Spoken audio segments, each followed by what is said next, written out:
FSN Radio. It's all about what's next. Go to financialsurvivalnetwork.com and sign up for your free weekly newsletter. You'll also get 3 free reports. The Financial Survival Network. It's all about what's next. Welcome. You are listening to the Financial Survival Network. I'm Kerry Lutz. It's October 16th, 2017. Well, fraud takes many shapes, sizes, faces, and many techniques that are purely designed to separate you from your hard-earned dollars. And you're dealing with thieves. They don't care about your feelings. They don't care about the damage they're going to do to you. All they care about is getting their hands on your green. So let's take an affirmative stance against it now. By the way, any questions, comments, send an email to kl@kerrylutz.com. And Heather Wagenhals of moneycreditandyou.com is on with us now to talk about a scam that she just encountered. Heather, welcome back. Thanks so much for having me, Kerry. As always, we get to have a lively conversation about somebody that's trying to separate, this time me, from my money. Yeah, surprise. Don't they know who they're dealing with? Do they know who you are?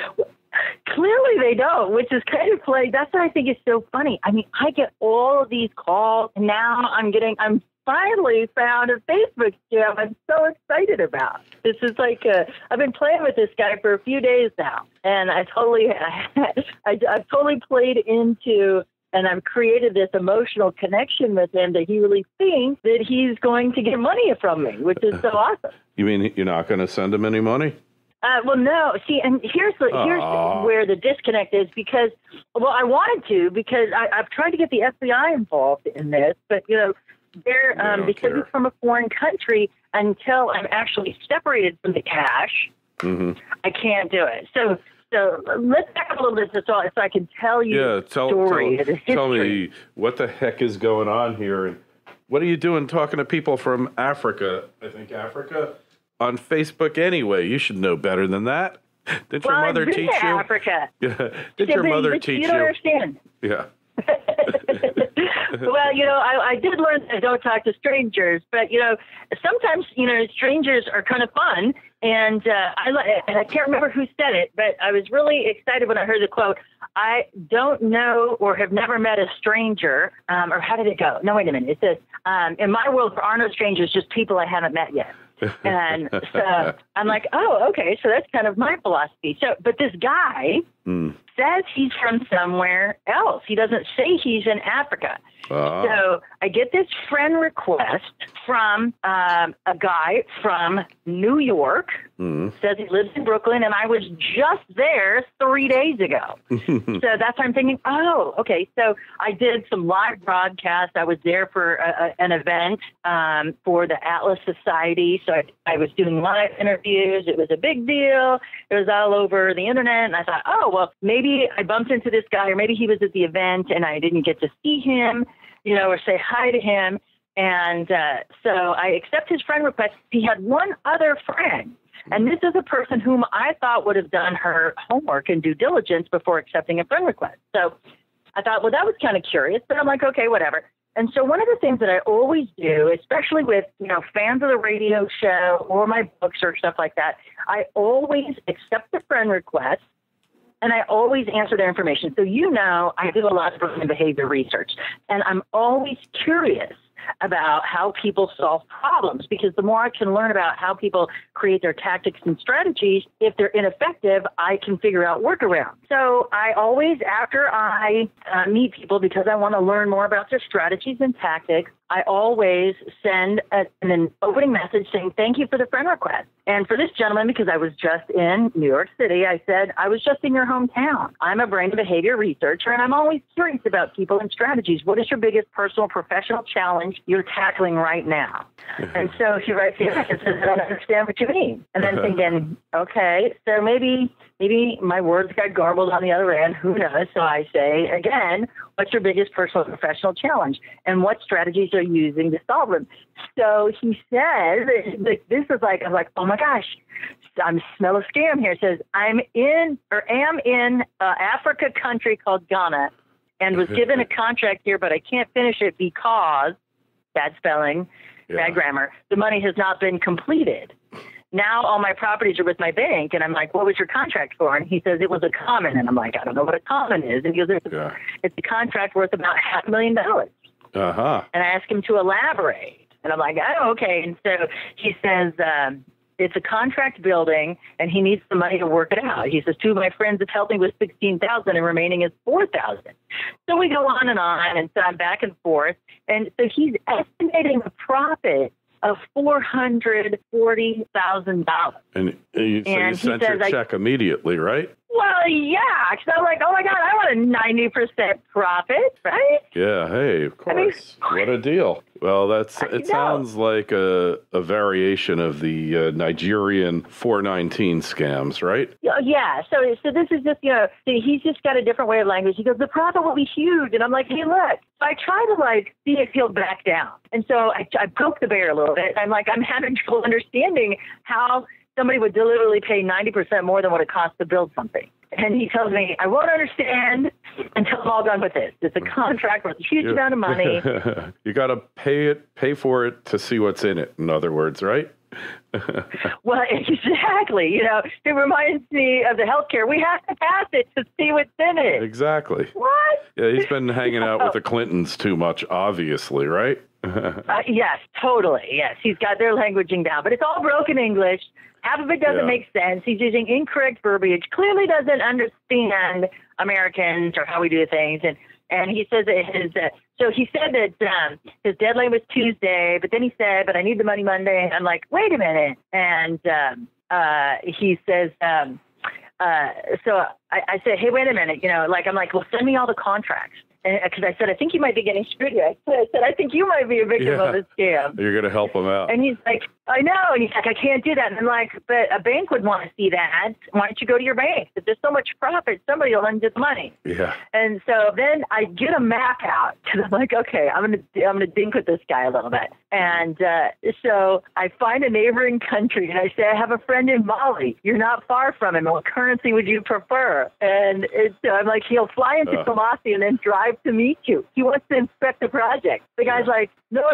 Why can't you give me all the money by yourself? I don't trust all of this. And I'm like, I'm not an African. My friend Bob is. Yeah. That's beautiful. I just toyed with this guy. So I get his wiring information out of it. Mm-hmm. And so I called Western Union and MoneyGram because those are the two that he told me to send it. Right. And so I tried to suck them into this drama. And what was really disappointing is because they wouldn't search to see if this guy gets regular receipts. And I'm like, I know you know this information. And stuff. Right. And they're like, well, yes, but it's a foreign country, blah, blah, blah. So I called the FBI. Uh-huh. And the FBI says, this is very compelling. We're really interested that you strung this guy along and got this much detail out of him. However, unless you send the money, we can't do this. And I'm like, okay, so what if I goof up? And I actually because I was like, I'll send $6. Heck, I'll send $60. But I have to send a larger amount of money, of which they won't tell me what the dollar number is. Because I'm like, that might just be worth it to pay for it to get this guy, right? Yeah, $10,000 is probably the amount you would have to send. Yeah. You got to send $10,000 at least, right. I'd imagine. And so I don't want to play you aren't that into for a joke. Yeah. But I'd probably go to like 100 or, $100. Here's what you do. How much money does he want from you? $6,000. All right. So send him $6. And then then you tell him, look, I sent the $6,000. He'll see $6 and he'll get back to you. You say, I don't understand it. I wired you the whole amount. It should be there. Are you sure? That's a good idea. And then send me a screen capture of your account because my account's showing that I sent $6,000, and of course he's going to screenshot it and, Well, and I tried to Facebook call him. You know how you can make phone calls in Messenger? Right. So I tried to video call him. That. Yeah. And he won't answer. And I'm like, you know what? If he answer the phone, why should I send him? I just really purchased the guy, worked him to get him to engage me just to see. And he's like, I can't answer. There's security people who guard us. And I'm like, but if you're trying to finish the project. What is he in jail? I'm like, what the heck? That's what I said. That sounds like prison. Yeah. He's like, no, it's a job contract. I just have to get out of this country, blah, blah, blah.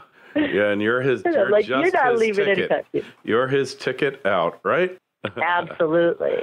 It reminds me of some of those romance scams through internet dating is what it kind of had that flavor of because, he's trying to make me feel bad for him. He's trying to engender my emotion. It's all about tugging on my heartstrings. But I guarantee you that the, morbidly obese white man that he selected for his profile photos and some other pictures don't make sense, because he's like, oh, it's so good to be in Ghana again. But then he's got a picture of a Union Pacific Railroad car behind him.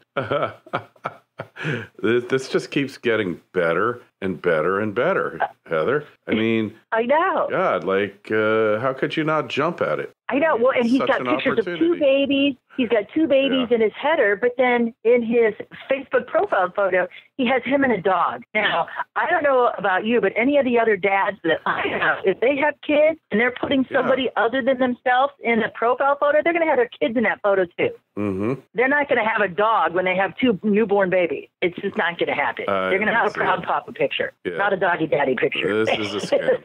This is a scam through and through. Yeah. For sure. And his name is Barry McCarty, but it's spelled funny. It's like he meant to spell McCarthy, but maybe had a typo. And it's DERRYMCCARTY. Yep. And he's from Brooklyn, New York. And I just got an awesome friend request from his friend Eugene Scott. Barry McCarty is a mutual friend. So I'm going to go after this guy, too. Why not? Right? Yeah. Yeah, definitely. Go after the friend. Get them sending money to each other. Right? Well, yeah, there you go. Hey, my buddy Eugene. Eugene said he'd front you the cash. Yeah. You're like, what? And I did this great Facebook Live, too, on, I think it was like Friday or Saturday night. I did a Facebook Live. And so I did it to my friends except for him. So if I accept Eugene Scott, then he'll be able to see my Facebook Live outing this guy. So I can't accept his friendship just yet. This has lots of permutations. A lot of fun. Well, hey, so what else we got? Well, I told you about my friend, the secret shopper. They want her to do shopping work, and they're paying her in advance. They send her a check for $8,000. She gets to keep $1,000, and she has to pass it on to several other people, which should make you suspicious right there. She deposits the check, but doesn't send it out until it clears, which guess what happened next, Heather? The bank put a hold and said, it's not. Yeah, fake check, fake bounce check, gone. And, it's... Yeah, it's a popular scam, and there's a bunch of different variations of it. So one of the interesting variations that I've seen is a version of an employment type scam where they'll say, for some of my friends that are independent contractors, even my producer's gotten one of these, and we outed it on my show. So the guy wants to have my producer record some people and create a demo record for these people. And it's country music. And so, because of the radio show, he's totally on high alert. And so he's asking all of these questions, well, send me some of the singer's stuff.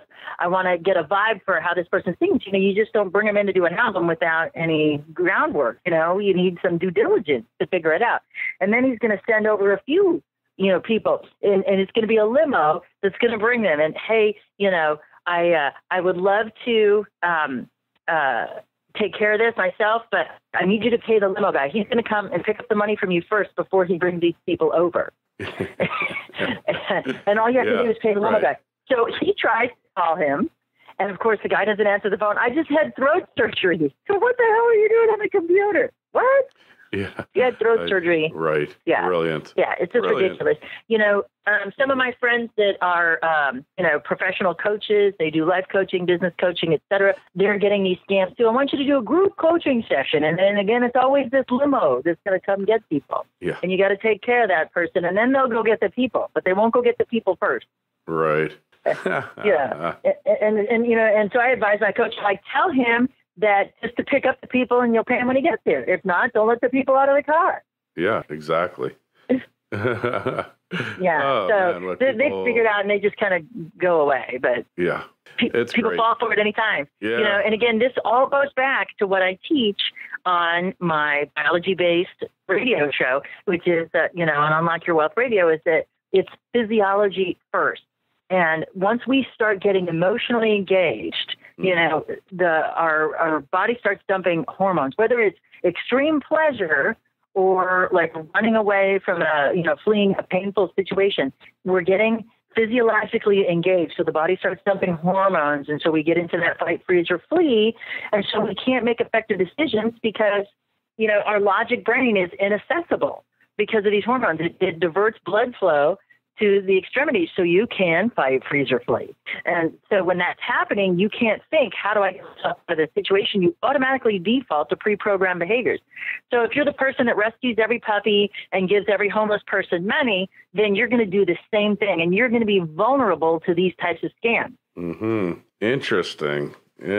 Well, hey, like you said before, there's a sucker born every minute and 2 to catch them. And that's what we're looking at here. Anyway, Heather, best place to find you?